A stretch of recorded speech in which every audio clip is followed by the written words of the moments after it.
Hello friends, welcome to my YouTube channel. तो हम लोगों ने कोनिक सेक्शन में जो पैरा बोला था वो हम लोगों का समाप्त हो चुका है। तो हम लोग आज इलिप्स पढ़ेंगे। तो कोनिक में हमने बताया था कि जो इलिप्स होता है, इलिप्स के केस में जो इसेंट्रिसिटी होती है वो 1 से कम होती है। तो जो कोनिक का जनरल फार्मूला था PS/PM बराबर E, तो इलिप्स के केस में हो जाएगा PS/PM बराबर E, और E की वैल्यू 1 से कम होगी।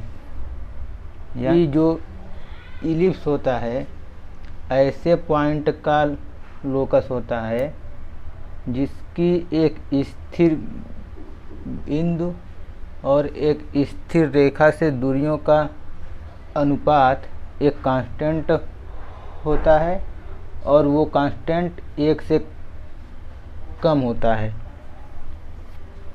तो जो बिंदु होता है वो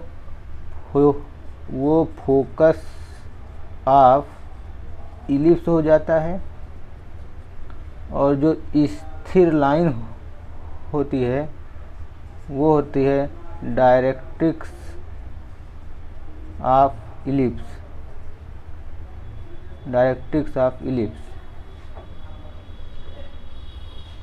तो हम लोग अब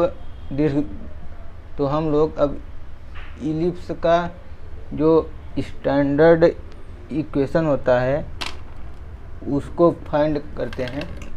तो दीर्घवृत्त का स्टैंडर्ड इक्वेशन फाइंड करने के लिए हमने ये फिगर बनाया है।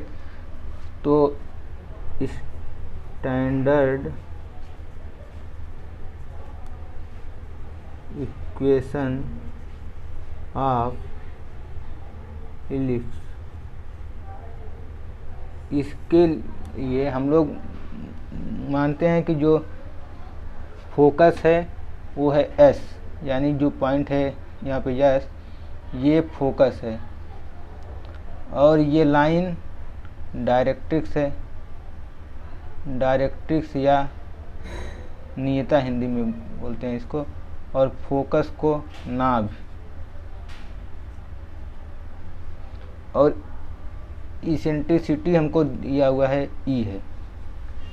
तो हम लोग सबसे पहले इस पॉइंट S से इस नियता ZK पर परपेंडिकुलर खींचते हैं एक SK,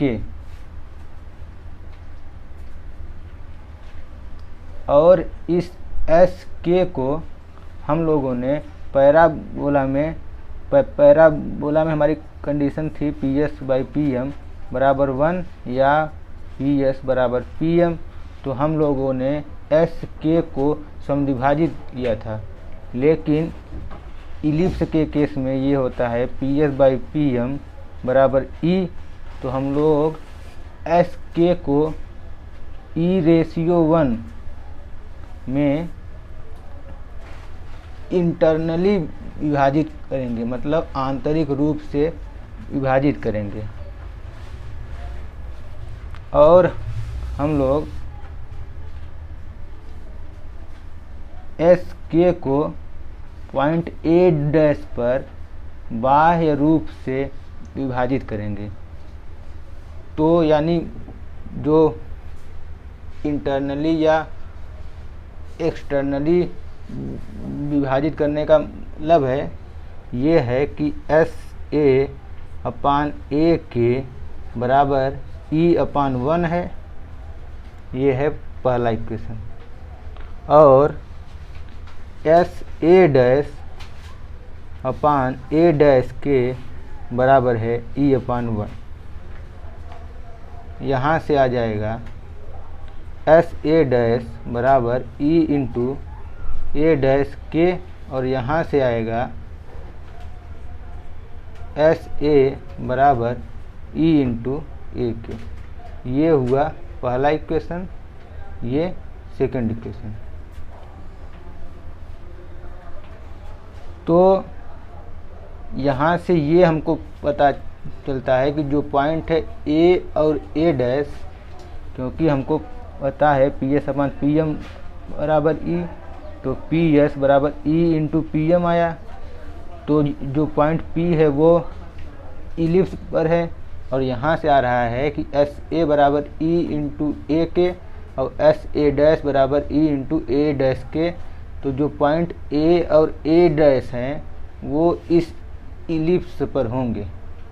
तो ये दोनों पॉइंट इलिप्स पर हैं। तो हम लोग ए डैश का मिडिल पॉइंट मानते हैं सी। यहाँ पे सी जो है ए डैश का मिडिल पॉइंट है, और ए डैश बराबर हम लोग मानते हैं 2a है। तो यहाँ से सी ए और सी ए डैश हो जाएगा a। यहाँ से हो जाएगा सी ए बराबर सी ए डैश बराबर a, क्योंकि सी ए और ए डैश का मिडिल पॉइंट है। तो हम लोगों को दीर्घवृत्त का समीकरण प्राप्त करने के लिए ये जो फिक्स्ड पॉइंट है इसका कोऑर्डिनेट चाहिए और इस नियता का समीकरण चाहिए। तो इसके लिए हम लोग क्या करते हैं कि इक्वेशन 1 और इक्वेशन 2 को ऐड करते हैं। इक्वेशन 1 प्लस इक्वेशन 2, तो यहाँ से आएगा S A plus S A dash बराबर into A K plus A dash K. तो S A plus S A dash, S A है इतना और यस ए डैश है इतना, तो ये हो जाएगा ए डैश बराबर ई इंटू ए के यहाँ से यहाँ तक ये है। ए के को हम लोग लिखेंगे सी के, सी ये है के इतना, सी के माइनस सी ए होगा, सी के माइनस सी ए। और ए डैश के को हम लोग लिखेंगे सी ए डैश प्लस सी के। ए डैश के यहाँ से यहाँ तक ए डैश के को हम लोग लिखेंगे, ए डैश के को हम लोग लिखेंगे सी ए डैश प्लस सी के। तो यहाँ से जो ए डैश है वो है 2a, तो 2a बराबर ई इंटू, इसको सॉल्व करेंगे तो सी के और ये सी के है तो हो जाएगा 2 सी के माइनस सी ए और सी ए डैश, ये है a तो ये हो जाएगा कैंसिल, तो ये आएगा 2 सी के और 2 हो जाएगा कैंसिल। तो यहाँ से सी के बराबर आएगा a बाई ई। ये आया हम लोगों का सी के बराबर यहाँ से यहाँ तक आया a बाई ई। अब हम लोग इक्वेशन 2 माइनस इक्वेशन फर्स्ट करेंगे तो हम लोगों का आएगा सी एस। तो वो करते हैं अब आगे को यहाँ पर नोट डाउन करते हैं। सी के बराबर आया है a बाई ई। अब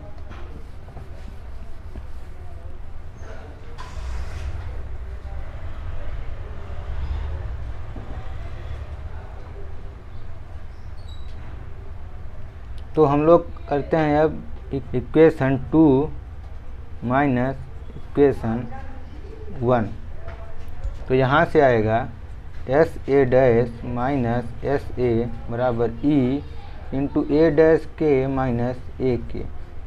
तो S A dash minus S A, इसको लिखेंगे हम लोग एस ए डैश को C S plus C A dash, S A dash को C S plus C A dash minus S A को लिखेंगे सी ए minus C A, S A को सी ए minus C S बराबर E into A dash K minus A के है, इसको ऐसे ही कर देंगे।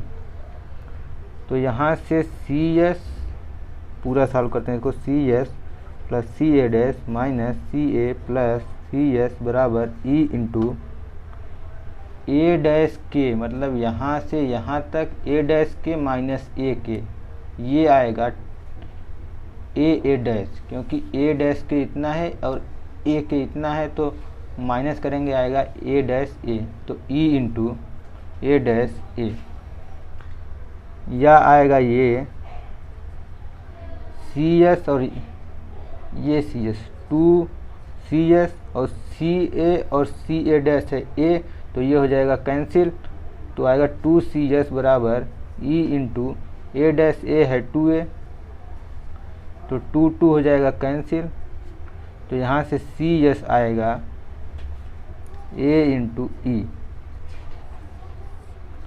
तो हमारा सी के आया था ए बाई ई और सी एस आ जाएगा ए ई, ये दोनों हम लोगों को प्राप्त हुए। तो हम लोग अब सी को, जो ये सी पॉइंट है, इसको मान लेंगे कि ये ओरिजिन है। स्टैंडर्ड इक्वेशन फाइंड करने के लिए हम लोग सी पॉइंट को ओरिजिन मान, तो जब ये पॉइंट ओरिजिन है तो सी एस है ए ई, और ये जो सी के है इसको हम लोग मानते हैं कि ये है एक्स एक्सिस और ये वाला वाई एक्सिस है। तो जब सी है ओरिजिन तो सी एस है ए ई, तो एस पॉइंट का जो कोऑर्डिनेट है वो हो जाएगा ए ई कामा 0, और जो सी के है ये है ए बाई ई, तो ये जो लाइन है डायरेक्ट्रिक्स, इसका इक्वेशन हो जाएगा यक्स बराबर ए बाई ई, क्योंकि सी के है ए बाई ई और पॉइंट सी है ओरिजिन। तो हम लोगों को फोकस हमारा आया ए ई कामा 0, और जो डायरेक्ट्रिक्स का इक्वेशन आया वो आया एक्स बराबर ए बाई ई। तो हम लोगों को फोकस और डायरेक्ट्रिक्स पता गया है। तो हम लोग अब जो जनरल इक्वेशन है P S by P M बराबर ई, उसको सॉल्व करते हैं। तो इसके लिए हम लोग इस इलिप्स पर कोई पॉइंट पी चूज करेंगे, एक्स का वाई, और पी एस को मिलाएंगे और पी एम को यहाँ से ड्रा कर देंगे कोई परपेंडिकुलर, ये हो जाएगा पी एम। तो पी एस हम लोगों को पता है एक्स माइनस ए ई का whole square plus Y minus 0 का होल स्क्वायर अंडर रूट में, और पी एम हम लोगों को फाइंड करना है। तो पी एम फाइंड करने के लिए हम लोग क्या करते हैं कि इस पॉइंट पी से एक्स एक्सिस पर परपेंडिकुलर कर देते हैं एन, एन हो गया परपेंडिकुलर। तो पी एम कितना होगा एन के, और एन के इतना होगा सी के माइनस सी एन, और सी के हमको पता है ए बाई ई और सी एन है एक्स, क्योंकि पी पॉइंट का कोऑर्डिनेट है एक्स का वाई। तो यहाँ से तो सी से एन तक होगा एक्स, तो जो पी एम आएगा वो आएगा सी के माइनस सी एन, यानी ए बाई ई माइनस एक्स। तो अब सॉल्व करते हैं उसको आगे।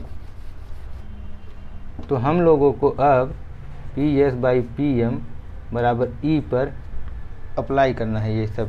तो पी एस तो हम लोगों को पता है, पी एस आएगा under root X minus A E का whole square plus Y minus 0 का होल स्क्वायर। पी एम हम लोगों को फाइंड करना है, तो पी एम होगा एन के, और एन के होगा सी के माइनस सी एन, और सी के है ए बाई ई और सी एन है एक्स।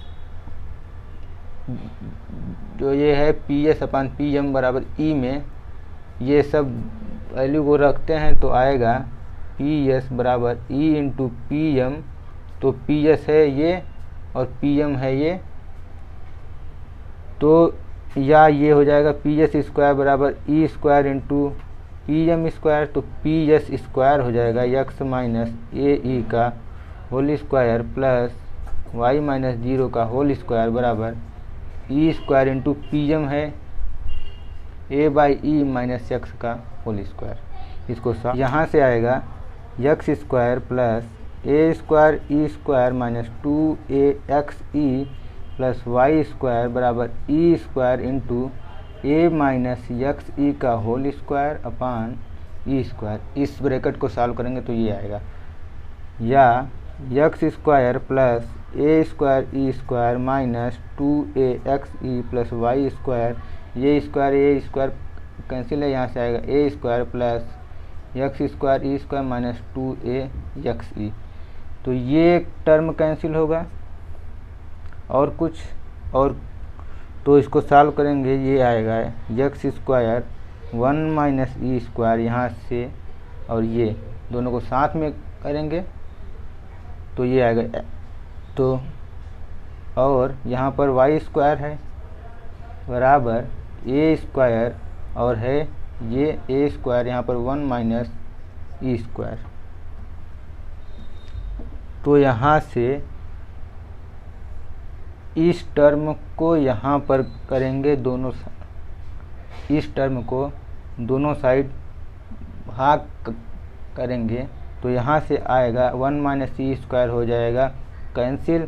तो यहाँ से आएगा X square upon A square plus Y square upon A square 1 minus E square बराबर 1। तो हम लोग क्या करते हैं कि ये जो टर्म है इसको मान लेते हैं कि ये है बी स्क्वायर बराबर A square 1 minus E square. तो ये जो इक्वेशन है ये X square upon A square plus Y square upon B square बराबर 1 के रूप में कन्वर्ट हो जाएगा। यही जो इक्वेशन है ये दीर्घवृत्त का मानक समीकरण है या स्टैंडर्ड इक्वेशन ऑफ इलिप्स है, जहाँ पर जो बी स्क्वायर है ये है A square 1 minus E square. तो ये जो इक्वेशन आया X square upon A square plus Y square upon B square बराबर 1, इस इक्वेशन से हम लोग देखते हैं कि अब क्या क्या कंक्लूजन हमको मिलता है इस कर्व के बारे में। जैसे हम लोगों ने पैराबोला में देखा था कि जो पैराबोला होता है वाई स्क्वायर बराबर 4ax वो एक्स एक्सिस के सापेक्ष सिमेट्रिक होता है। सिमेट्रिक का मतलब हिंदी में सममित होता है, और वो जो कर्व था वो ओरिजिन से पास करता था और सब थे। तो इस केस में हम लोग देखते हैं अब जो इक्वेशन आया है ये X square upon A square plus Y square upon B square बराबर 1। इस केस में ए बी से बड़ा होगा। ये कैसे होगा? ये ऐसे होगा कि जो ई की वैल्यू होती है इलिप्स के केस में वो होती है 1 से कम। तो हम लोगों को पता है A square 1 minus E square को हम लोग माने हैं बी स्क्वायर। तो ये जो वैल्यू है A square 1 minus E square ये हमेशा ए स्क्वायर से कम होगी, क्योंकि ई की वैल्यू है 1 से कम। तो ए स्क्वायर 1 माइनस ई स्क्वायर हमेशा ए स्क्वायर से होगा कम, और ये है बी स्क्वायर लेस देन ए स्क्वायर। तो यहाँ से आएगा बी लेस देन ए और ए ग्रेटर देन बी। तो हुआ ये। तो इस इक्वेशन से हम लोगों को मिलेगा y बराबर plus minus B upon A under root A square minus x square. इसको सॉल्व करेंगे तो y की वैल्यू आएगी इतना, और x की वैल्यू आएगी plus minus A by B under root B square minus Y square. इसको मानते हैं इक्वेशन 1, ये है इक्वेशन 2, ये है इक्वेशन 3। तो जो पहला कंक्लूजन है, ये समीकरण जो सेकंड है, इसमें x के प्रत्येक मान के लिए y की जो हम लोगों को वैल्यू प्राप्त होगी वो plus minus b/a √a² - x² होगी प्राप्त। तो x की कोई भी वैल्यू रखेंगे तो y की दो वैल्यू मिलेगी जो बराबर और विपरीत चिन्ह की होगी। तो इससे ये पता चलता है कि जो ये कर्व है ये x एक्सिस के सापेक्ष सिमेट्रिक है। यानी अगर x की कोई वैल्यू है यहाँ पर h, 0, तो x बराबर h रखने पर जो y की वैल्यू आएगी यहाँ पर, यहाँ से यहाँ तक वो, और यहाँ से यहाँ तक ये दोनों बराबर होंगी। और जो सेकंड है इक्वेशन 3 से y की कोई भी वैल्यू रखेंगे तो x की दो वैल्यू प्राप्त होगी जो कि बराबर होगी और विपरीत चिन्ह की होगी। तो यानी y की भी कोई भी वैल्यू लेंगे तो जो x पर वैल्यू प्राप्त होगी, जो x पर वैल्यू प्राप्त होगी वो भी बराबर होगी और विपरीत चिन्ह की होगी। यानी जो कर्व है ये x एक्सिस के सापेक्ष भी सिमेट्रिक है। और जो तीसरा पॉइंट है ये है, पहला था y अक्ष के सापेक्ष, y अक्ष के सापेक्ष सममित, और ये वाला x अक्ष के सापेक्ष सममित। और जो तीसरा पॉइंट है, क्योंकि जो ओरिजिन है 0, 0 इस इक्वेशन फर्स्ट को सेटिस्फाई नहीं करता है, यानी जो कर्व है वह मूल बिंदु से नहीं जाता है। जब सेटिस्फाई नहीं करता है तो इसका मतलब है कि वो ओरिजिन से पार नहीं करता है। और जो फोर्थ पॉइंट है, y बराबर 0 रखेंगे तो x की जो वैल्यू आएगी वो आएगी प्लस माइनस a। यानी जो ये कर्व है ये x एक्सिस को प्लस माइनस a यानी पॉइंट a, 0 पर और माइनस a, 0 पर काटती है। तो जो पॉइंट a है इसका कोऑर्डिनेट हो जाएगा a, 0 और a' का माइनस a, 0। और जो पांचवा पॉइंट है, x बराबर 0 रखेंगे तो y बराबर आएगा प्लस माइनस b।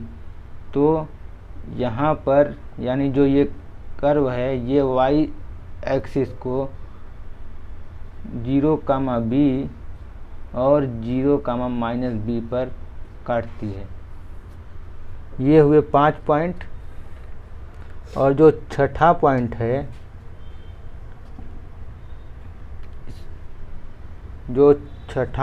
है, कि x की वैल्यू a से ज़्यादा है या x की वैल्यू माइनस a से कम है, तो इक्वेशन सेकंड से y का इमेजिनरी वैल्यू फाइंड होगा। यानी कि इसके आगे a पॉइंट के आगे और माइनस a पॉइंट के पीछे इस कर्व का कोई भी भाग नहीं होगा। और जो सातवां पॉइंट है कि y की वैल्यू b से ज़्यादा या y की वैल्यू माइनस b से कम होगी तो x की जो वैल्यू प्राप्त होगी वो इमेजिनरी होगी। यानी कि 0, b के ऊपर और 0, माइनस b के नीचे इस कर्व का कोई भी भाग नहीं होगा। तो समीकरण सेकंड से 8वां पॉइंट है कि समीकरण जो सेकंड है उसमें x बराबर 0 रखने पर y बराबर प्लस माइनस b आता है, और जैसे जैसे x की वैल्यू बढ़ाएंगे y की वैल्यू कम होती जाएगी, और x बराबर a रखेंगे यहाँ पर, तो ये हो जाएगा a square minus a square, तो y की वैल्यू आएगी 0। तो इससे ये पता चलता है कि ये जो कर्व है ये एक क्लोज्ड कर्व है, ये एक क्लोज्ड कर्व है। तो ये सब जो पॉइंट हैं 1 2 3 4 5 6 7 8 पॉइंट हैं, जो इन सभी पॉइंट को ध्यान में रखते हुए हम ये बता सकते हैं कि जो ये इक्वेशन है X square upon A square plus Y square upon B square, उसकी आकृति इस तरीके से होगी। तो हम लोग अब अगले लेक्चर में दीर्घवृत्त से संबंधित कुछ जो रिजल्ट हैं और कुछ डेफिनीशन है, जैसे पैराबोला में था कि इसका नाभीय जीवा और था नाभिलंब था, ऐसे ही दीर्घवृत्त में भी कुछ परिभाषाएं हैं, वो डिस्कस करेंगे, और जो इससे संबंधित इम्पॉर्टेंट रिजल्ट हैं उसको डिस्कस करेंगे। तो आज के लिए इतना ही।